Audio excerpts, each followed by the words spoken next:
আজিকর কাণ্ড নিয়ে ফের তৃণমূলের অস্বস্তি বাড়ালেন সাংসদ সুখেন্দু শেখর রায়।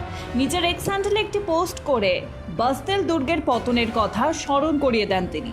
আর ওই পোস্টে লেখেন, 1789 সালের জুলাই মাসে বিক্ষোভকারীরা ধুলোয় মিশিয়ে দিয়েছিল বাস্তেল দুর্গ। জন্ম হয়েছিল ফরাসি বিপ্লবের। আর এই বাস্তেল দুর্গ ছিল রাজতন্ত্র ইউরোপে মধ্যযুগীয় শোষণের প্রতীক। প্রশ্ন উঠছে, ইউরোপের সেই শোষণের যুগের সঙ্গে কি পশ্চিমবঙ্গের বর্তমান পরিস্থিতির তুলনা টানতে চাইছেন সুখেন্দু শেখর রায়? এর আগেও আজিকর কাণ্ডে রাজ্য সরকারের দিকে আঙুল তুলেছিলেন সুখেন্দু শেখর রায়।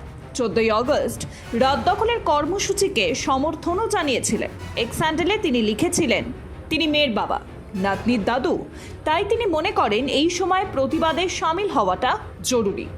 14 তারিখ দক্ষিণ কলকাতার যোধপুর পার্কে নেতাজি মূর্তির সামনে বিকেল 5টা থেকে রাত 8টা পর্যন্ত ধর্নাতেও বসেছিলেন। নিজের মতো করে প্রতিবাদ জানিয়েছিলেন। সেখানেই থামেননি তিনি। রাজ্যের শাসক দলের অস্বস্তি বৃদ্ধি করে কলকাতার পুলিশ কমিশনার বিনীত গোয়েল এবং আজিকরের প্রাক্তন অধ্যক্ষ সন্দীপ ঘোষকে হেফাজতে নিয়ে জেরা করার দাবি জানিয়েছিলেন সিবিআই এর কাছে। এরপর আজিকর কাণ্ড এবং তার তদন্ত সংক্রান্ত ভুল তথ্য ছড়ানোর অভিযোগে সুখেন্দুকে ডেকে পাঠানো হয়েছিল লালবাজারে, যদিও তিনি হাজির হননি। পরে কলকাতা হাইকোর্টে সুখেন্দু স্বীকার করে নেন আজিকর কাণ্ডে কলকাতা পুলিশের ভূমিকা নিয়ে প্রশ্ন তোলা এক্স হ্যান্ডেলের পোস্টে ভুল তথ্য ছিল।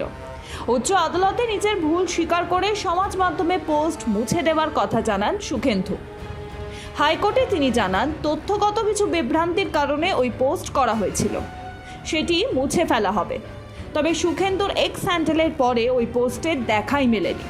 মনে করা হয় রাজ্যসভার সাংসদ পোস্টটি ডিলিট করে দিয়েছেন, আর সেখানেই শেষ হয়নি। পরে সোশ্যাল মিডিয়াতে আরও একটি তাৎপর্যপূর্ণ পোস্ট করেছিলেন সুখেন্দু। ভারত চীন যুদ্ধের সময় প্রকাশিত একটি কার্টুন শেয়ার করেন তিনি।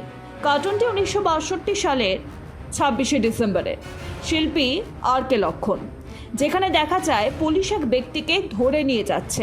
তলায় লেখা, এটা ঠিক যে আপনি গুজব ছড়াচ্ছিলেন না, আপনার বিরুদ্ধে অভিযোগ আপনি ঠিক তথ্য ছড়াচ্ছিলেন।